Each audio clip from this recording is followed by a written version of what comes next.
Hi friends, ఈరోజైతే మనం double కా మిఠాని తయారు చేసుకుందాం. ముందుగా 5 బ్రెడ్ ముక్కల్ని తీసుకొని వీటి సైడ్ పార్ట్ని కట్ చేసుకోండి. ఇలా కట్ చేసుకోండి. వీటిని చిన్న చిన్న ముక్కలుగా కట్ చేసుకొని పక్కన పెట్టుకోండి. వీటిని గాలికి గంట సేపు వండబెట్టుకోండి. ఎండలో కానీ ఫ్యాన్ కింద కానీ ఆరబెట్టుకోండి. ఇప్పుడు స్టవ్ ఆన్ చేసుకోండి.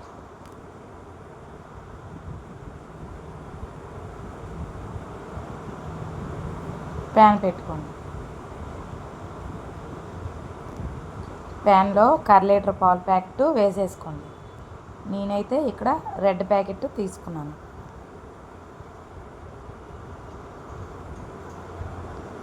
బాగా మరిగించుకోండి.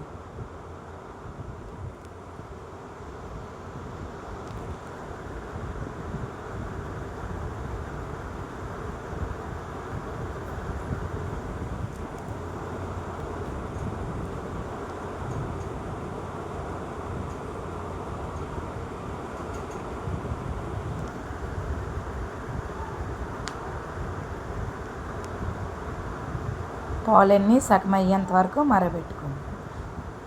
ఇప్పుడైతే ఇందులో పిస్తా బాదం పప్పును కట్ చేసి వేసేసుకోండి.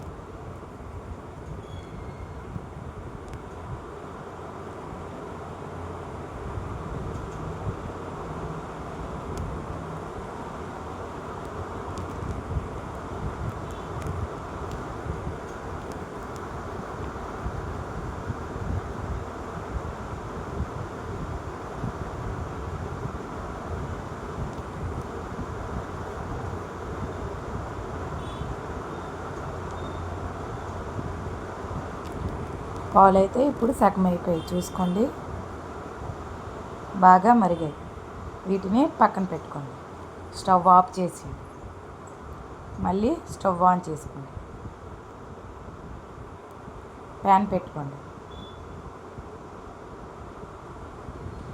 ప్యాన్లో కొద్దిగా నెయ్యి వేసుకోండి. ఒక 3 స్పూన్లు వేసేసుకోండి.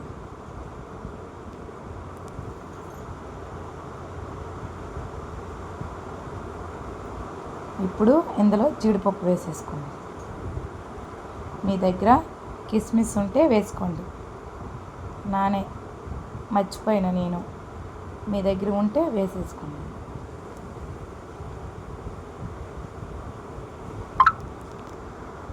వేగిపోయాయి కదా, వీటిని ఒక ప్లేట్లోకి తీసేసుకోండి.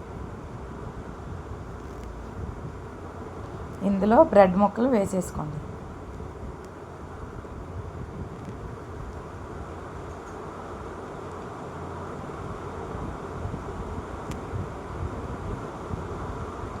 బ్రెడ్ ముక్కలు 2 పక్కల వేయించుకోండి.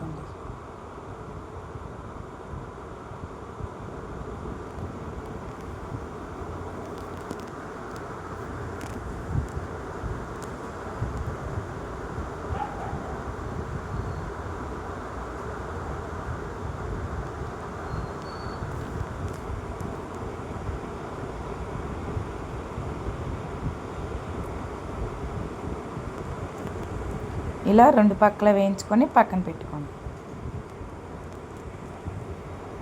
ఇప్పుడు స్టవ్ ఆన్ చేసి మళ్ళీ ప్యాన్ పెట్టుకోండి.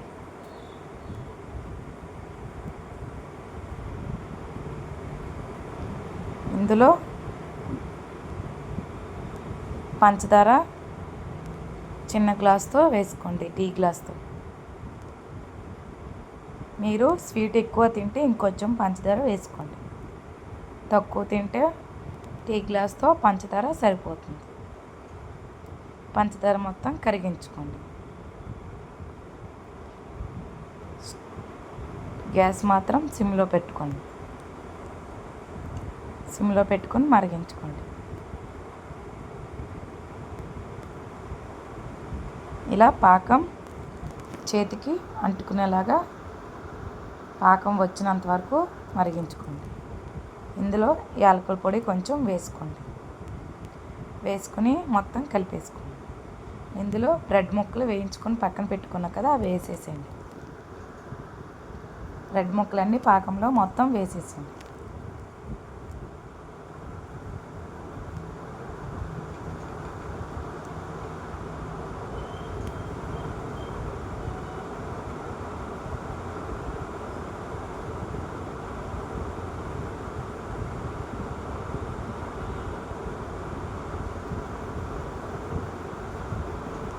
ఇందులో ముందుగా మనం మరగబెట్టుకున్న పాలు ఉన్నాయి కదా అవి వేసేసుకోండి. అందులోని బ్రెడ్ ముక్కలపై వేసేసుకోండి.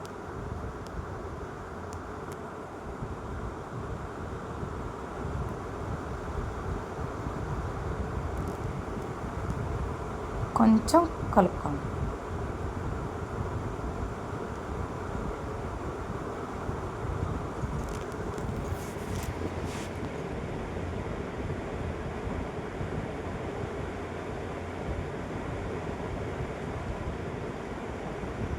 ఇలా దగ్గరికి అయినంత వరకు ఉడికించుకోండి. ఇప్పుడు ఇందులోని జీడిపప్పు వేసుకోండి. అలాగే కొంచెం బాదం పప్పు, పిస్తా పప్పును కూడా కట్ చేసి వేసేసుకోండి.